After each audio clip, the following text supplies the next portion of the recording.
Alrighty, so I've actually got 3 different plugins to play around with here. Might start with MemberListView. Just back down a little bit. And remember the actual details here. Okay, so this package has been around for a fair while now. It came about after a little tradition that used to be part of Code Garden called the package competition, where pretty much every year a certain person would win on the most ridiculous ideas possible, and it was all a bit of fun. But I remember at the time I was getting rather frustrated with the way that you search for members, where you had to go, you drop that down and it had A, B, C, D and so on, and you click on the B and then you might have 1,000 members all beginning with the name with the letter B, and you had no way of searching. Well, you had to search, but it wasn't really all that effective.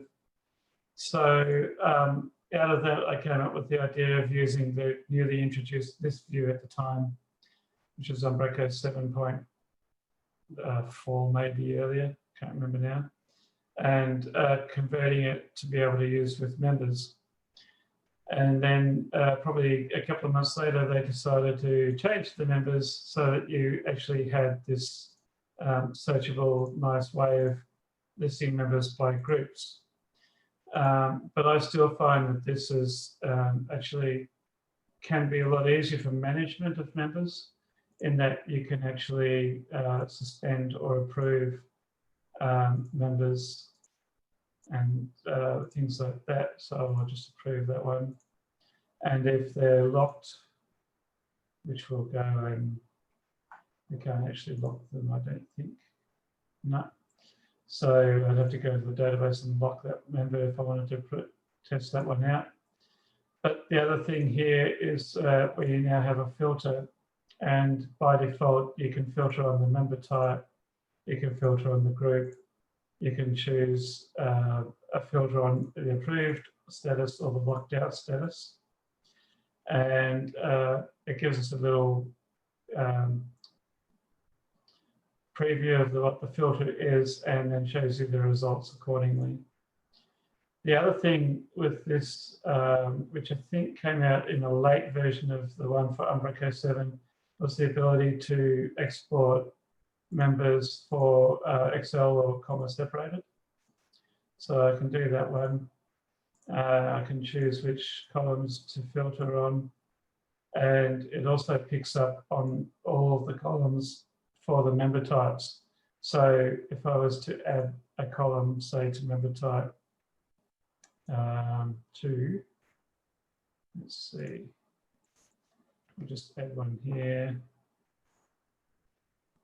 birthday.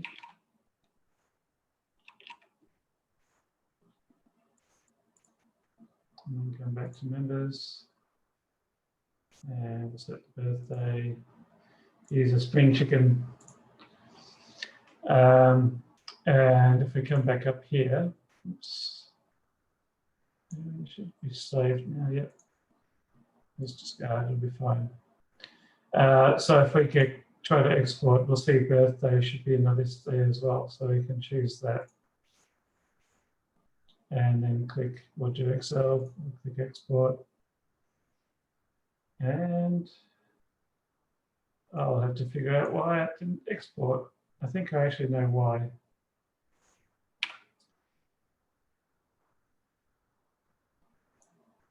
Let's refresh.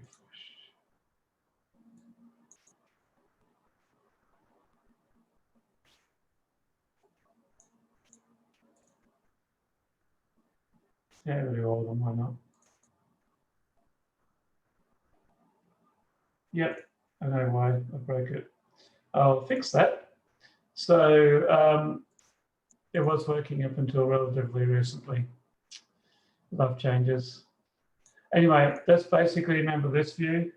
It can be extended. You can actually add other properties in here, but to do that, you need to modify the JavaScript for the plugin.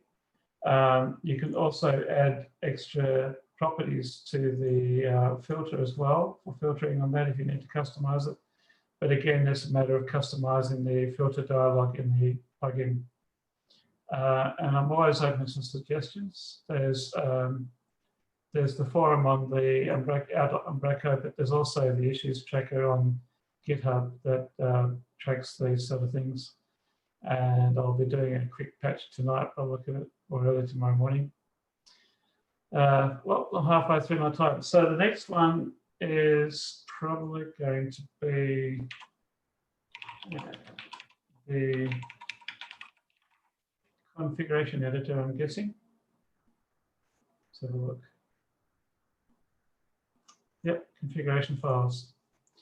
So there is another one that's very similar to this out there, which came out not long after Umbraco 8. But the problem I found with it is it actually lists every single file in the directory, not just the files we're interested in. So this will allow you to edit your web.config, and pretty much any file that has a config extension. If it's under the config directory, any file that has a JS extension or a JSON extension or an XML extension, it recognizes all of them natively in terms of the language and the format. So if I go to the JS one down here, it will recognize that quite happily. Config is using an XML. It's using the built-in source code editor, but it's using a custom language file to make sure that it's XML and not using the Razor one. It also recognizes any config files in any of the app plugins, so you can edit the language files for any of the plugins that are installed, and also any of the actual config files for any of the plugins installed, including your back office tours and things like that. So you can pretty much manage any config file throughout the site in here, as long as it's in a plugin directory or the config directory or the web.config file. So that's the configuration editor. The next one is the open or close plugin.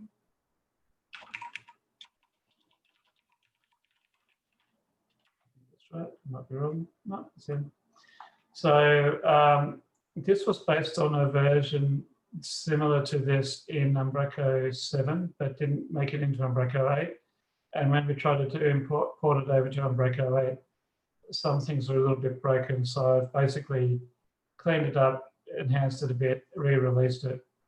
The time picker is a custom picker based on the date picker, but with a few slight differences in that mainly it just does not have the date. So we've got two parts of this. We've got standard business hours, and you've got the special business hours where you can set your own dates. So this might be useful for holidays, for example. And you might say it's closed. And then, of course, oops, why is that complaining? Oh, you need it from and a to. Okay. There we go. Oops, or I could just do that. That'll stop it from complaining. And if we come back here, you'll see that that particular day it's not open. It does have the actual template for this. I'll go and have a quick look. I've got a little bit of time left. Templates test. So you've got a model here that you can just iterate through for each day in it, and it has all the properties: the date, is it's open or not, hours of business, when it opens and closes by appointment. So all the properties are exposed through this strongly typed model. That's pretty much it.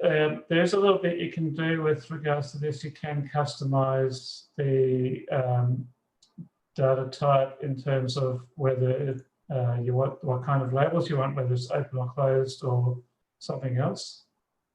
Where are we? There we go. So you can now set an open or a closed label, which will override those two status points. So instead of open or closed, you can have, say, online and offline, which is what I've done with this one. So online and offline have replaced the open or closed, or whatever labels you want. So that's the open or closed plugin. And that's all three. Managed to get it in 10 minutes almost. Thanks, Rob. I think I'll go with the question. With the bank holidays, is it just displaying bank holidays, or does it do some sort of a check to? It doesn't do any checks or anything like that. It was kind of like that was part of the original package that I derived this from. So they had Monday to Sunday, but they also had a bank holidays. You could also call it public holidays. And in fact, public holidays might be a better label for it. Maybe we need to have another configuration option for that. But other than that, it doesn't do any special checking for any particular calendars. Okay, cool. Any other questions from anybody else for any of the three plugins?